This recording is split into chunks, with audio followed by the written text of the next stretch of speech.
Olá, tudo bem? Olha que cenário maravilhoso, estamos aqui no IAESC, Instituto Adventista de Ensino de Santa Catarina, localizado no município de Araquari, pertinho de Joinville. Eu estou aqui fazendo uma programação para os jovens, para os alunos internos. É sempre uma bênção voltar aqui a esse local, especialmente porque eu também sou catarinense. E eu estou aqui hoje com o meu amigo, pastor Antônio Muondo. Ele é natural de Angola e trabalha aqui no IAESC há 2 meses, né, como preceptor. Pastor, primeiramente, o que é preceptor? Talvez alguém que esteja ouvindo o vídeo agora nunca tenha ouvido falar essa palavra. A gente que conhece os internatos adventistas, aliás, há vários internatos adventistas no Brasil, né? Lá no estado onde eu moro agora, São Paulo, nós temos ali pelo menos 3 internatos, tem no Rio de Janeiro, tem em vários lugares do Nordeste, Norte também. E é muito comum nesses internatos adventistas, é muito comum a figura do preceptor. O que é preceptor? Basicamente, preceptor é um orientador, um educador, um discipulador, ajudando os mais novos a atingirem uma maturidade de caráter sólida para seguir a vida com nobreza. Muito bom, então quer dizer, é a pessoa que pertence ao corpo de funcionários, talvez a que mais próxima fique, né? Sim, dos alunos. Dos alunos. E você como pastor, então faz um trabalho pastoral, na verdade, como preceptor, né? Cuidar dos meninos. Para mim, o trabalho pastoral resume-se em cuidar. Das ovelhinhas. Das ovelhinhas. Muito bom. Pastor, o que você poderia falar aqui para a gente, antes de a gente entrar no assunto mesmo, né, que é um tema muito interessante, uma experiência pessoal que o pastor Muondo experimentou. Antes de entrar nessa experiência, conta para a gente um pouquinho aqui do que você já viu aqui do IAESC. Você estudou no IAP, né? Sim. Você se formou em teologia ano passado, sim, no Instituto Adventista Paranaense, que fica lá pertinho de Maringá. Agora você está aqui no IAESC, o que você pode falar para a gente? Quem sabe um pai está assistindo esse vídeo, né, e pensa em enviar seu filho para um colégio adventista. Quem sabe um jovem mesmo esteja assistindo agora esse vídeo, né? O que você falaria do IAESC para convencê-lo de que aqui é um bom lugar para estar? Uma prova bem concreta é a minha estada aqui e o trabalho que desempenho, porque eu sou fruto da educação adventista e como aluno interno também. Eu fiz a minha faculdade no teológico lá do IAP e como aluno interno. Então você conhece a realidade, eu conheço a realidade de um internato adventista. De um internato adventista. E eu sou fruto da educação adventista de uma escola como essa. Enquanto a gente fala, aproveite para desfrutar das imagens que estão passando aí na tela, né? Aqui do Instituto, dos prédios, dos jardins, né? Mas continua falando aí, pastor, para a gente entender um pouco o que é o IAESC. IAESC, um instituto de educação com regime de internato também, né? Tem alunos externos também que podem desfrutar dos serviços oferecidos aqui. E os alunos internos têm um bônus, né? Porque desfrutam das programações como a que o senhor está fazendo esse final de semana. Tem uma programação toda especial para aluno interno, como o Trilife, as gincanas, o esporte bem diferenciado que se pratica aqui, o espírito de união, né? É muito desenvolvido isso aqui. Acima de tudo, o espírito de ter uma vida de momentos reflexivos, para não dizer comunhão, né? Então, o internato adventista oferece essa oportunidade para nós voltarmos aos princípios de comunhão com o Criador da natureza e com o nosso próximo. E boas amizades no local sadio, né? Local sadio. Tá. Muito bem. Eu conversava de manhã com o pastor Wesley Zukovski, que é o diretor aqui dessa instituição. Ele me falou assim, que geralmente há 2 momentos de choro quando um aluno vem para cá. Um quando chega, porque tem que deixar os pais, né, a despedida, a saudade, e outro quando sai, porque não quer mais sair, né? Verdade. Então é muito bom ver esses jovens podendo ter essa oportunidade, né, de viver num local tão sadio, com bons professores, uma boa educação e uma estrutura assim realmente fantástica, né? Muito bem, você conheceu aí, viu algumas imagens, né, do colégio, mas agora vamos ao seu testemunho, pastor Antônio Muondo. Todo estudante de teologia, pelo menos das faculdades adventistas, antes de receberem o título de bacharel em teologia, terem o diploma na mão, eles precisam passar por algumas disciplinas práticas, né? Uma delas é a prática pastoral e evangelismo também, né? E você foi designado para trabalhar, fazer um trabalho de evangelismo, na verdade, plantar uma igreja. O que a gente chama de plantar igreja? Ir para uma cidade na qual não há igreja adventista ainda estabelecida e ali fazer um trabalho, né, de semeadura, de plantar mesmo uma nova congregação. E você então foi designado para uma cidade do Paraná, do interior do Paraná, né? Conta pra gente como é que foi essa experiência, para depois chegarmos assim ao ápice do seu testemunho, que é uma prova de que Deus continua atuando por meio de seus filhos, derramando dom sobre a igreja e quer fazer isso grandemente ainda com cada um de seus filhos, né? Como foi o trabalho evangelístico lá nessa cidade do Paraná? Foi no 6º período da minha faculdade de teologia que meus colegas e eu fomos mandados cada um para uma cidade para desenvolver um requisito prático do teológico, chamado evangelismo. Sim. Como o senhor explicou, o aluno fica lá desenvolvendo um trabalho de pregação do evangelho. E eu fui enviado para Pato Bragado. Pato Bragado. Uma cidade pequena do oeste do Paraná, uma cidade do interior. Uma cidade de colonização alemã, colonização alemã. Uma cidade muito boa, organizada, limpa, né? Autossustentável. Quando eu entrava naquela cidade, eu achei um cenário muito diferente. A partir dos portais, eu já via que a bandeira era uma bandeira alemã. E eu me interrogava, como pode uma cidade brasileira com um cenário alemão? Eu não sabia que o Brasil tinha colônias alemãs. Especialmente aqui no sul do Brasil, né? Sim. O estado de Santa Catarina mesmo, ele tem as maiores colônias alemãs, né? Foram pastores alemães que vieram para cá e começaram a pregar entre os alemães. Aqui pertinho do IAS, que tem Blumenau, Brusque, Pomerode, Timbó, né? Que são municípios em que ainda a gente percebe assim fortemente a cultura alemã. No Paraná também isso existe, né? E no Rio Grande do Sul, naturalmente, também há muitos descendentes de alemães. Mas como foi lá? Na grande maioria nesses 3 estados do sul, né? Sim. Então, eu fui lá animado, expectante. Meu coração transbordava da alegria e de muita expectativa. Porque afinal de contas, o que eu levava lá é um tesouro, o evangelho.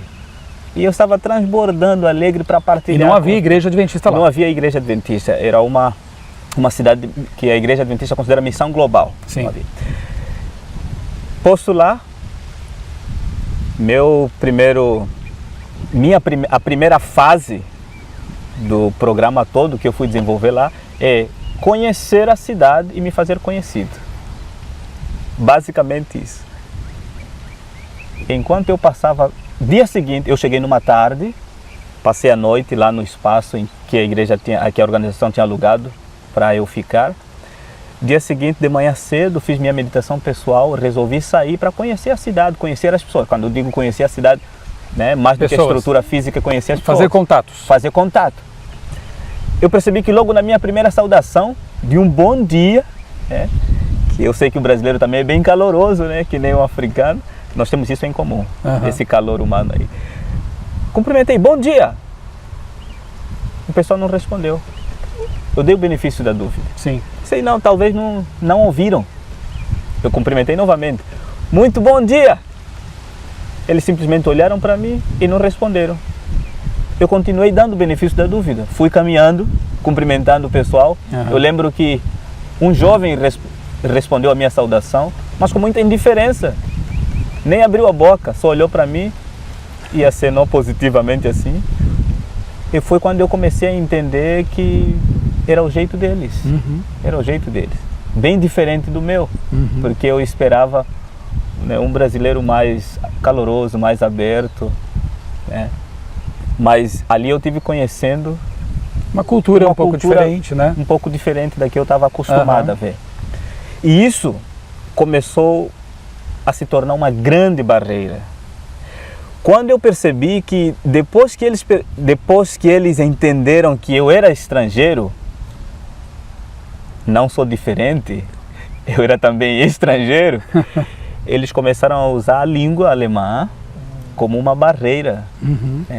Quando eu chegava num local onde eles estavam reunidos, eu chegava, por exemplo, no bar, bar.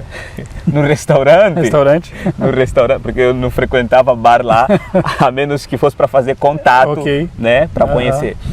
No restaurante, eu chegava lá, o grupo que sentava mais perto de mim falava em alemão, resolvia se comunicar em alemão. Mas eu queria me comunicar com eles, e o único meio que eu tinha para me comunicar com eles é a língua portuguesa, né? Eles não falavam meu idioma nativo, e eu não podia falar meu idioma nativo com eles. E eu tentava cumprimentar, entrar no ambiente deles, mas ainda assim, eles insistiam, ousavam falar alemão, sem se importar de que eu estava me interessando por eles. Aquilo foi uma grande barreira para mim. Eu ficava muito triste, porque eles faziam aquilo com propósito de não me aceitar. E eles já demonstraram de maneira clara aqui. Tanto que, às vezes eu passava na rua e me deparava com um jovem grande, forte. Quando eu me cruzava com ele, assim, ele percebia que eu estava perto, ele resolvia passar a rua, cruzar a rua do outro lado. Eu sempre dava o benefício da dúvida, mas até quando eu tinha que aceitar que eles não gostavam de pessoa, não se sentiam confortáveis com pessoa estranha, porque eles se sentem muito bem. Eram muitas barreiras, né? Porque, veja, além de ser estrangeiro, você fala uma língua com sotaque. Isso. Você é evangélico, né? Você é protestante, você é um pregador adventista. Quer dizer, eram muitas barreiras para ser quebradas para que o evangelho alcançasse aquelas pessoas. Eu acho bonito isso, porque à medida que você fala, eu fico pensando assim nas histórias de Paulo, Pedro, lá em Atos, né? Silas. Eles também tiveram que pregar em outros países, em outras culturas, né? Eu penso em Paulo lá no Areópago, pregando para os gregos, né? Deus, ele é especialista em quebrar barreiras. Você não ouviu nada ainda, né? Porque o milagre vai ser contado aqui. Como Deus, ele faz para alcançar as mentes, né? Com esse tesouro que ele mencionou, que é o Evangelho de Cristo, né? Você enfrentou grandes barreiras. Mas em algum momento você chegou a desanimar e pensar, acho que não sou para isso aqui, eu preciso voltar para casa, esse local aqui é intransponível. Isso chegou a te ocorrer? Em algum momento eu já cheguei a pensar que aquilo não era para mim. Quando um dia eu fui para uma agência do Banco Bradesco, pela terceira vez, o gerente já me conhecia, enquanto eu entrava, mesmo com segurança do lado, a senhora que estava sendo atendida olhou para trás, segurou a bolsa dela de um jeito bem apavorado, segurou a bolsa e ela tremia consigo mesmo. Foi preciso o gerente dizer para ela, fique tranquila, esse rapaz é um cliente já daqui. Que coisa.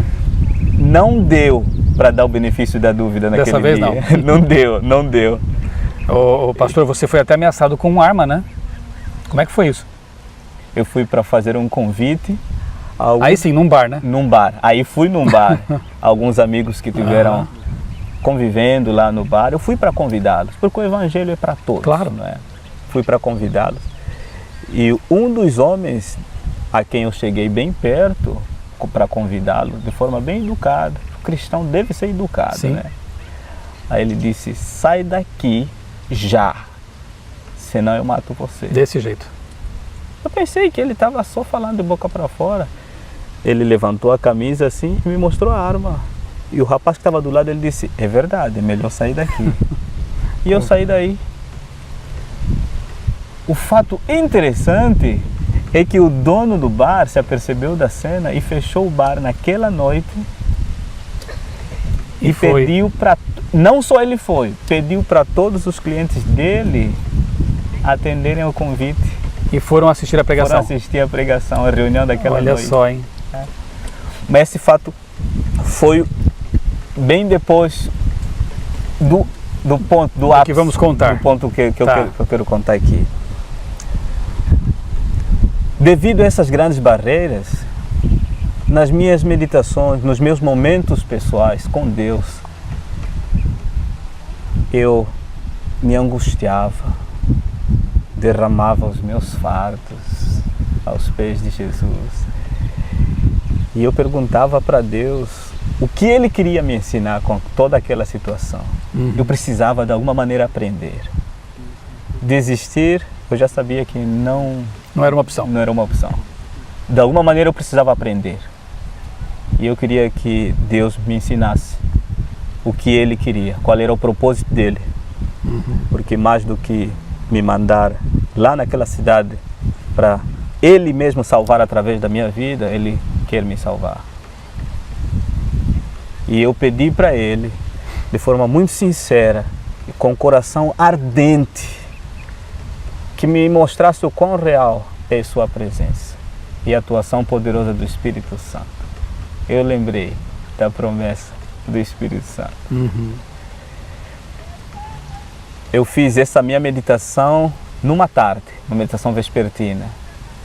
Eu dormi, quando acordei, eu acordei com o famoso texto dos Métodos de Cristo, escrito por Ellen White, né? Os Métodos de Cristo. E eu me perguntava a mim mesmo, como poderei eu me aproximar? Porque os métodos de Cristo, segundo Ellen White, consistem em se misturar com as pessoas, conquistar a amizade, sinceramente, né? Só que você não estava conseguindo, né? Eu não estava conseguindo. E eu me questionava, como eu vou me aproximar de um povo que não quer nem que eu chegue perto? Como eu vou me misturar com eles? Então, como eu vou suprir-lhes as necessidades se eles acham que eu vim para tirar alguma coisa deles? Como eu vou granjear-lhes a confiança se eles só desconfiam de mim? E como dizer depois, segue-me? Como dizer, segue-me? Se nem querem que eu chegue perto. Desafio tremendo. Então, eu entendi que a minha maior luta aí era com Deus. E eu saí naquela manhã para o meu trabalho, meditando nesse texto. Foi quando, ao passar pela praça da cidade, encontrei 2 senhores já de idade, me perdoa, 3 senhores já de idade sentados na praça, e eu resolvi ousadamente sentar perto deles. Eu cumprimentei, bom dia, eles não responderam, se colocaram em pé e começaram a conversar em alemão, como de costume. E eles conversavam, mas conversavam em alemão falando sobre mim. Como você sabia que era sobre você? Porque eu já estava entendendo. Ok. Eu já estava entendendo. Enquanto eles continuavam a conversa, eu achei algo muito interessante. Eu entendi que eles não falavam português, eles falavam em alemão. E eu mesmo, o primeiro milagre aconteceu comigo. Eu mesmo fiquei admirado, maravilhado, como eu estava entendendo o que eles falavam. Mesmo sabendo que estavam falando em alemão. Mesmo sabendo que eles estavam falando em alemão. Nesse momento eu ainda me questionei, será que eles estão falando inglês? Português ou meu idioma nativo? Não, eles estão falando alemão, mas eu estou entendendo. Eu estava muito feliz. E claro, como ficar feliz e não abrir um sorriso, né? Eu olhava para eles, abria um sorriso assim, e eles achavam, eles depois me contaram que eles achavam que eu era bobo. E um deles... Rindo do nada? Rindo do nada. E um deles perguntou para mim, Hallo Schwarz, was machst du hier? E aí, seu negro, o que você está fazendo aqui? Falei, olha só, como eu vou agora? Eu entendi, eu preciso responder. Antes dele me perguntar, claramente o Espírito Santo fala para mim que eu preciso me comunicar com eles. E eu me questionava, mas como eu vou me comunicar com eles se eu não sei falar o idioma deles? Olha só como o Espírito Santo é tremendo, né? Fez com que ele dirigisse a palavra para mim. Primeiramente. E em alemão. Ele me desafiou. Na verdade, era o Espírito Santo que estava em ação. E eu olhei para ele. Eu respondi. Eu me lembro como se fosse hoje. Eu respondi assim para ele. Ich bin africano. Eu sou africano. E eu disse, eu estou trabalhando aqui como estudante, estou desenvolvendo projetos e pregando o Evangelho. Fluindo. E ele olhou para mim assim e falou, ele admirado, olhou para os outros, olhou para mim, ele arregalou os olhos e disse o seguinte: Mein Gott, Schwarzer-Mann Deutsch sprechen. Homem preto falando alemão. Mein Gott. Eu falei: Nein, ich spreche kein Deutsch. Eu falei: não, eu não falo alemão. Ele disse: mas você está falando alemão? Eu falei: não, eu não falo, eu sou africano. E aí nós conversamos, a nossa conversa durou cerca de 15 minutos. Tudo em alemão? Tudo em alemão. O pessoal que passava na rua olhava assim, primeiro, um homem negro falando alemão, negro, jovem, falando alemão. Porque as novas gerações, mesmo lá, não falam mais praticamente alemão? Sim. Né?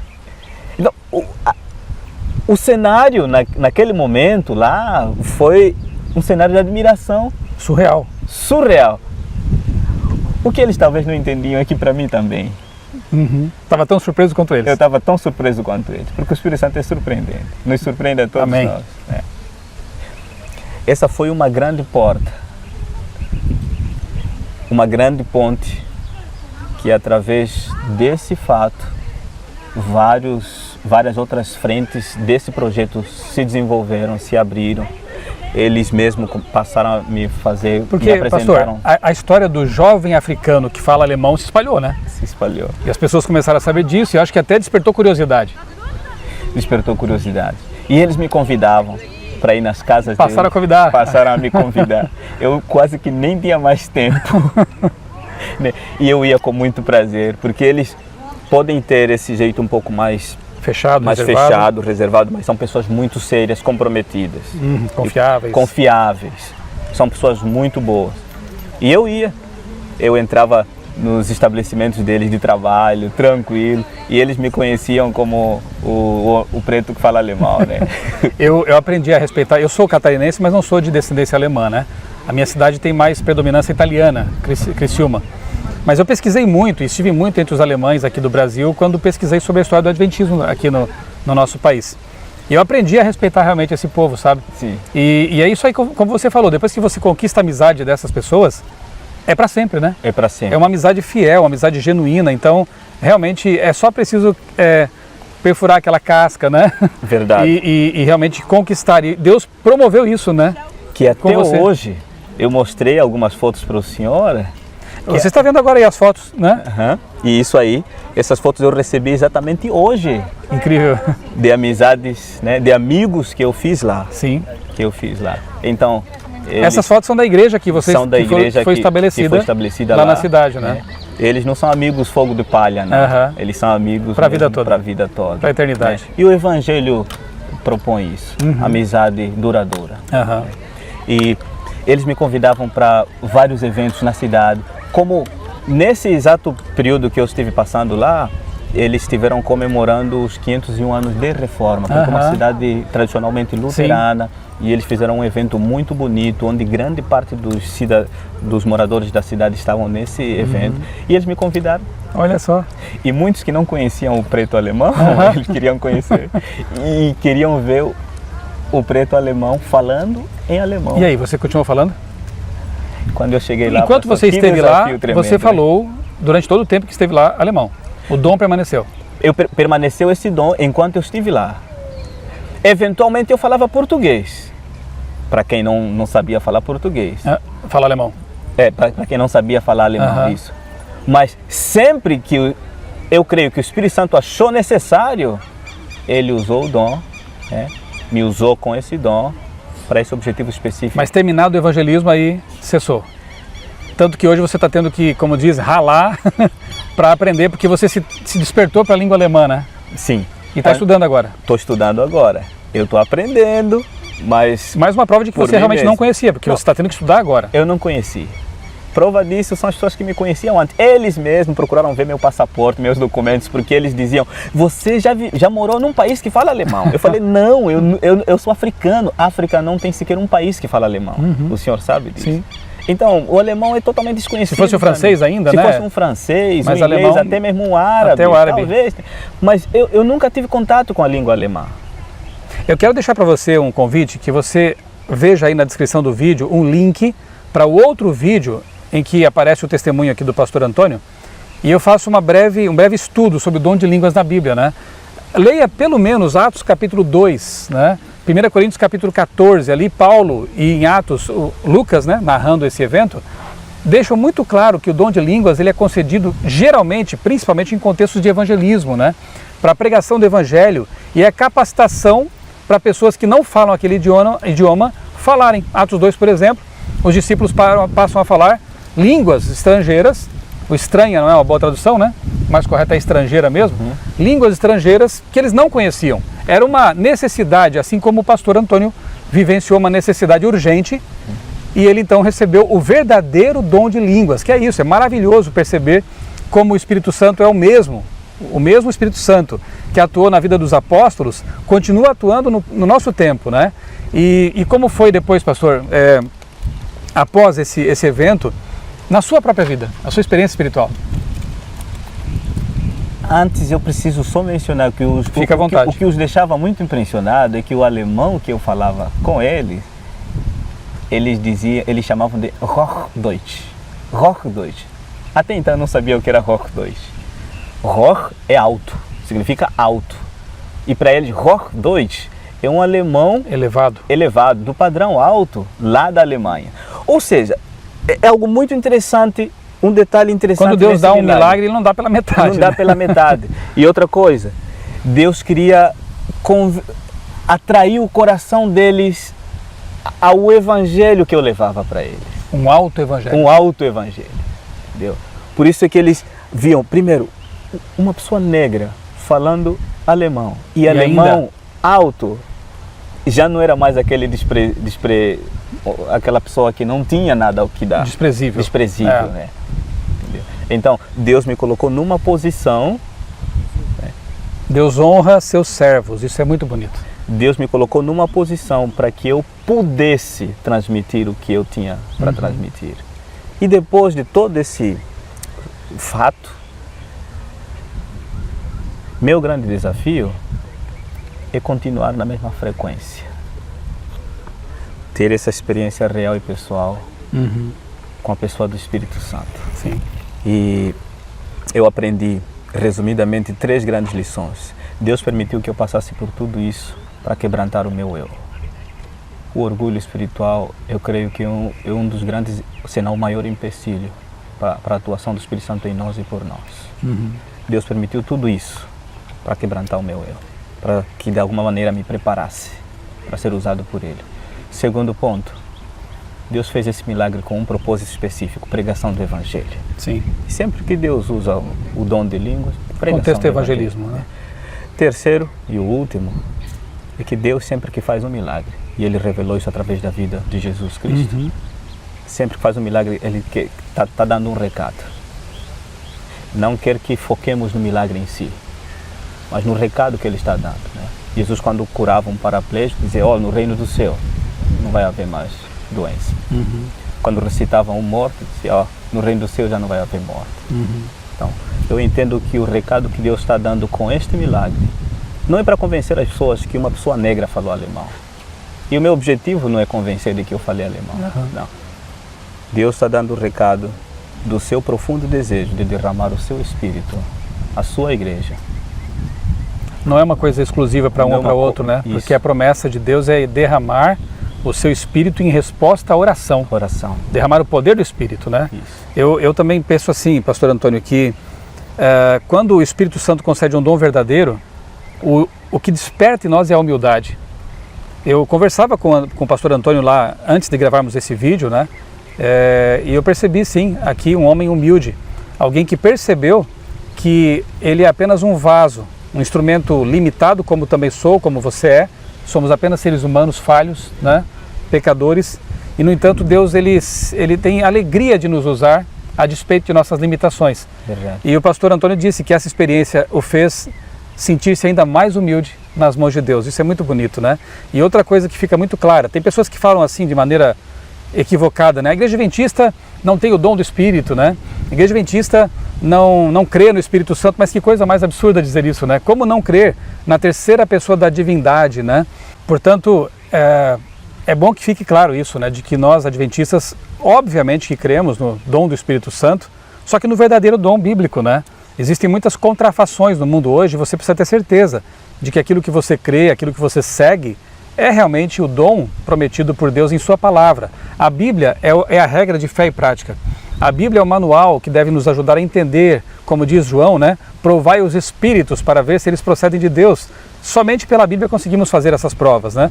E obviamente que ao conversar aqui com o pastor Antônio, ver os frutos, né, desse trabalho, uma igreja estabelecida, almas, pessoas convertidas, a gente vê que isso proveio de Deus. Pastor, um último recado aqui para os nossos telespectadores, alguém que se colocou nas mãos de Deus, mas que entende que não é um dom exclusivo seu.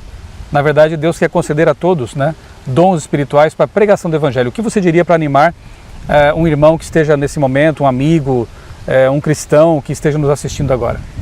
Queridos, Deus está muito desejoso em derramar o seu Espírito em resposta à oração, a uma posição de humildade nossa. Ele está disposto em derramar esse dom do Espírito Santo com o objetivo da pregação do Evangelho e, acima de tudo, para nos salvar e nos usar como instrumento de salvação dos outros. Nós precisamos estar preparados. A chuva do poder do Espírito Santo já cai, nós temos que nos molhar. Amém. Deus tem pressa, Ele não vai tardar. O meu grande objetivo não é convencer-te de que eu falei alemão. É testemunhar de que o Espírito Santo é competente. O Espírito Santo é competente. Amém. É seu privilégio fazer parte da missão de Deus. A Amém. Missão é de Deus. Ele quer nos envolver porque Ele quer que nós sejamos felizes, sejamos realizados e no céu recebamos muitos abraços. Amém. Em português, em alemão, em inglês, não importa mais, teremos uma língua universal, né? E aí seremos uma só família, né? Aspectos étnicos, aspectos de língua, aspectos de nascimento, sociais, econômicos, não mais terão sentido, porque seremos apenas uma família. Que Deus abençoe você. Você também, pastor, muito obrigado. Amém. Que Ele continue usando você poderosamente no seu ministério. Amém. Amém. Amém.